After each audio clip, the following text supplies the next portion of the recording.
Perfil Neymar. Boa sorte pra seleção brasileira. Boa sorte ao jogador. এখনই অবসর নয়, 2030 বিশ্বকাপের জন্য প্রস্তুত হও নেইমার। নেইমারের উদ্দেশ্যে এমনটাই বললেন ব্রাজিলের প্রধানমন্ত্রী লুলা দা সিলভা। এক ভিডিও বার্তায় নেইমারকে অবসর ভেঙে জাতীয় দলে ফেরার অনুরোধ করলেন তিনি। বিশ্বকাপ থেকে বিদায়, মাঠে অঝরে কান্নায় ভেঙে পড়লেন নেইমার জুনিয়র। আর এই কঠিন মুহূর্তে তার পাশে দাঁড়িয়েছেন ব্রাজিলের প্রধানমন্ত্রী লুলা দা সিলভা। ফুটবল বিশ্বের সব তারকা মহাতারকা থেকে শুরু করে ক্রীড়া অঙ্গনের বাইরেও অনেকেই নেইমারকে নিয়ে আবেগে ঝরে পড়েছেন। 2026 ফিফা বিশ্বকাপের শেষ 16তে নরওয়ের কাছে 2-1 গোলে হেরে টুর্নামেন্ট থেকে বিদায় নিয়েছে 5 বারের বিশ্ব চ্যাম্পিয়ন ব্রাজিল। শেষ বাঁশি বাজতেই মাঠে ভেঙে পড়ে নেইমার জুনিয়র। তার চোখের জল মুহূর্তেই ছড়িয়ে পড়ে সামাজিক যোগাযোগ মাধ্যমে এবং কোটি কোটি ফুটবল প্রেমীর হৃদয়ে ছুঁয়ে যায়।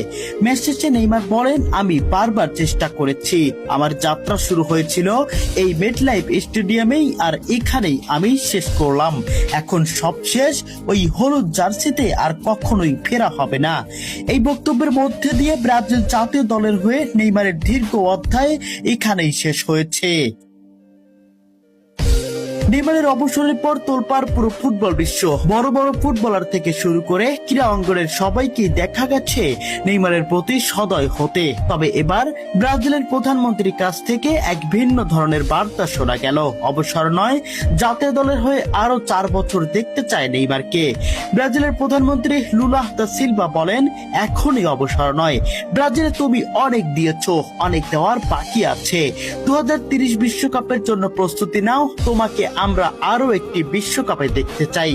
ব্রাজিলের প্রধানমন্ত্রীর এমন মন্তব্যে তোলপাড় পুরো সেলেসাও অঙ্গনে। নেইমার ফিরবে কিনা তুমুল আলোচনা এখন আশায় ফেটে পড়েছে ব্রাজিল ভক্তরা। ব্রাজিলের হার মেনে নেওয়ার পরেও স্বস্তি খুঁজে পাচ্ছেন ব্রাজিলিয়ানরা।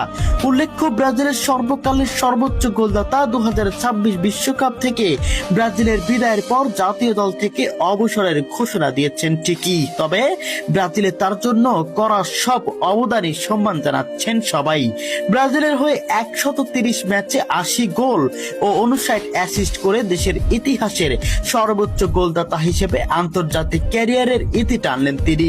ম্যাচ শেষে আবেগঘন প্রতিক্রিয়ায় নেইমার জানান, জাতীয় দলের হয়ে এটাই ছিল তার শেষ অধ্যায়। প্রিয় দর্শক, আপনাদের কাছে কেমন হয় ব্রাজিলের প্রধানমন্ত্রী লুলা দা সিলভার কথা মতো কি নেইমার জুনিয়র আবারও ওই হলুদ জার্সিতে ফিরবে, আবারও ব্রাজিলের সাম্বা ড্যান্সে মুগ্ধ করবে ফুটবল ভক্তদের? কমেন্ট বক্সে অবশ্যই জানিয়ে যাবেন।